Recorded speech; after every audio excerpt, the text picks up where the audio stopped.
What's going on, folks? Rick here. I'm back with another video, and I'm here to do an unboxing of the LG V40 ThinQ. Now again, everyone thinks the ThinQ is a stupid name, so I'm not going to call it the V40 ThinQ. We're just going to call this the V40 moving forward. So without further ado, the reason why I picked up this phone, not only for review purposes, I was really interested in the 3-camera setup on the back, as well as the 2-camera setup on the front.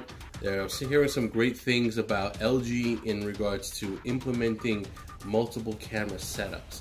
So now, if you don't know, a lot of manufacturers, they offer multiple cameras, but one's like a monochrome sensor, one's a telephoto sensor, you know what I mean? A lot of parlor tricks, but they're not necessarily cameras for everyday use. Now, LG has been known for making the very best wide-angle cameras when they're implementing their multi-camera. So you have a regular camera and a wide-angle camera. So LG has been perfecting that camera for quite some time. I think on the LG G7, they made the fisheye effect a little bit less, as opposed to the widest field of view that they had with the G6. They shortened it down just a little bit to help with some of those fisheye issues that they were having. So it has a standard camera, a wide-angle camera, and then a telephoto camera. So you have the best of all three worlds. So without further ado, let's take a look at this and get into the unboxing. Not much to the box, it's just a fairly simple black box. I don't know why LG tries to kind of do Samsung-esque type of products and make it look similar or close to Samsung, but it is what it is. I guess they're #1 in Android right now, so if you can't beat them, I guess join them. So now LG want to be first to the game with the triple camera setup. So this phone, to kind of veer off talking about the camera, this phone retails for about $920, and this is where I think LG kind of goes off the rails. They're not competing, and I think they are, but they're not competing with Samsung and Apple. So they cannot offer products, and even HTC for that matter, they cannot offer products at the same price point unless it's gonna blow them out of the water. And I don't think LG has created a device yet that really just like blows iPhone and Samsung out the water. So this phone should have been priced at the $750 to $800 range, and I think it would have done it a lot better. We all know what happens with LG devices. They come out, they're really hot for a couple of weeks. A lot of the phone companies offer them for full price for a couple of weeks, and then all of a sudden you see them flooding the aftermarket because they're not selling the way they should. I don't know if it's because of their advertisement or they're just quality or whatever the case may be. They don't sell as much as they should, and you start getting drastic price cuts. So if you go on a T-Mobile or a Verizon, you could probably find a G7 now as cheap as $500, where that was their flagship device less than 6 months ago, and it was selling over $700. So for them on those big retail sites to drop the price so much, if you go on eBay, Swappa, some of those other sites, you could find the LG G7 as cheap as $300, brand new, in the box, unopened, unused. I actually purchased this. This is not an advertisement for Swappa. Brand new, in the box, unopened, unused from Swappa. Retail $920. I purchased it for $500. So that's not a bad of a discount in regards to a brand new device.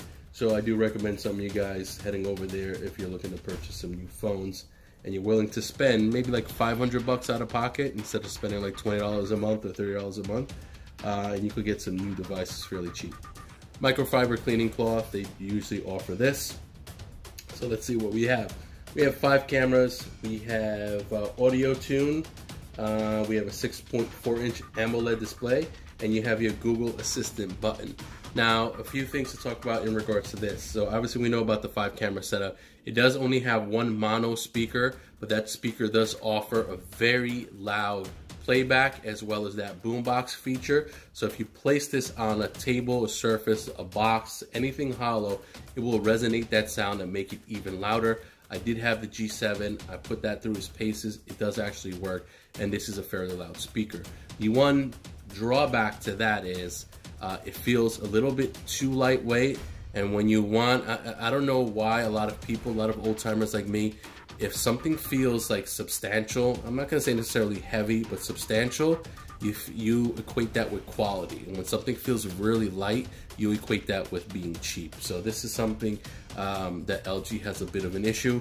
Sound quality is great, it's amazing, but because it's so light, it is a little bit cheap. Now, one other area where I think LG really missed the mark here was battery. So if they're trying to sell this for $920, which is a direct competitor for the Note series, that phone has a 4,000 milliamp battery. Base starting memory on that is 128 gigs. So if you know you can't beat, and not to make this a complete Samsung LG comparison, but if you know you can't beat Samsung at the game, you need to do what a lot of the smaller manufacturers are doing by beating them with features and adding so much stuff to the phone at a cheaper price, and they're just not understanding that, and I hope soon they will. But they should have started the base memory as 128 gigs. They did not. It does have 6 gigabytes of RAM compared to the 4 on the G7, which is a good thing. Also, they should have had at least a 3700 milliamp battery on this, which is two major issues with this device, and I think two major reasons why it won't sell anywhere near Samsung or even iPhone for that matter, because it's just not comparable apples to apples. So I know this is going to take a huge price reduction pretty soon because of those issues, even with the big manufacturers, just like the G7 did. So enough rambling. On the back of the device here, you have their 2-year promise. Now this is something cool that they offer. They offer a 2-year damage promise. It's like a warranty, so you feel safe and secure, even if you don't have coverage through whatever, T-Mobile, Sprint, or Verizon. They normally charge you for insurance. You're still covered with their 2-year promise, which is pretty cool. So before we get into the phone, let's move it to the side. Let's see what's in the box. I was kind of disappointed. I know the international version had headphones, and I don't believe this T-Mobile version does come with headphones, but it is what it is. I'm still happy though that it comes with a 3.5 millimeter headphone jack. I know a lot of other companies are going away with it. And if my predictions are true, I think LG will be the last device not to come with a 3.5 millimeter headphone jack. They will probably offer it in the next versions, the V40, the G8, even when Samsung, from what I've been hearing, is going to be doing away with the 3.5 millimeter headphone jack. So over here you have your typical books and stuff, and you have your SIM removal tool, right? And then inside the box, you have your charging brick. This is fast charge enabled. I believe this is fast charge 3.0. They do have some faster versions of fast charge out there right now. And with this chipset, it should handle some faster charging speeds. And you have your USB Type-C cable. That's all we have in the box. Let's move everything else to the side and go through a quick hardware tour. Alright, so just picking up the device right now, like I told you before, it doesn't feel as substantial, even though it does feel a bit heavier than the G7, so I will give it that. Let me take this IMEI number off. You guys see that? Okay, IMEI is off, this big warning sticker. Okay. Alright, so here you go. Here is the LG V40. So you have your 2 cameras up top. You do have a bit of a notch, but it's not as substantial as the iPhone's notch. It's fairly small, and they do have some software tricks that you can cover it, and it does cover it fairly nice. One thing I did not like about the G7 that this comes with, they make the camera in the center and they make the earpiece a little bit off to the side. I just don't think that's very symmetrical, and I would rather that the earpiece be in the middle and the 2 cameras be on the side of it. But that's just a personal gripe that I have. While that's booting up, we have your power button right here on the top left, as well as your SIM card and micro SD tray. Yes, so you can expand the memory. This is a 64 gigabyte version out the box with T-Mobile, but you could expand the memory up to 2 terabytes. So If you have a large memory card and they're selling them pretty cheap now online, you could always expand that memory. Over here on the back, you have your fingerprint sensor, some LG V40 logos down here, and then you have your 3 cameras and your flash. I'm not sure exactly which camera is which yet, so I won't say which one is which until we go through the full review.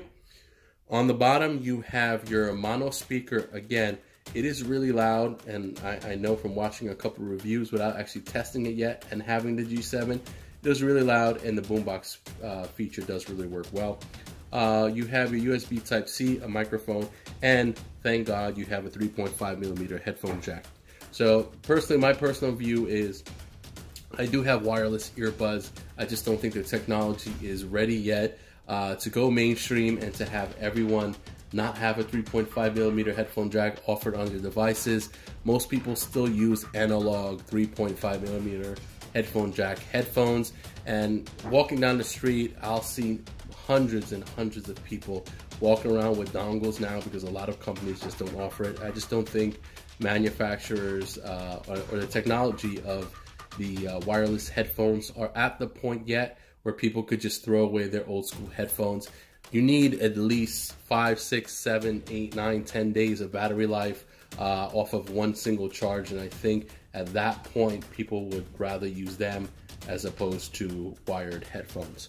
Okay, on this side we have our volume rockers, our up and down volume rockers, and then you have your dedicated Google Assist button. Now, if you're gonna put a dedicated button for Google Assist, I'd rather Google Assist than like Samsung with Bixby and trying to throw their own thing in there. So I'm glad it's Google Assist, but a lot of people wish that this was remappable, and it's not. Maybe somewhere down the line they'll offer a software update to make it remappable, but I think you should be able to use this for whatever you want. Camera shutter, open certain apps, or whatever the case may be, you should be able to remap this. All right, so that was the quick unboxing of the LG V40. If you have any questions, any comments, leave it in the comments section below. We're gonna put this phone through its paces and go through a full review. Once again, that was my video, and I'll see you guys in the next.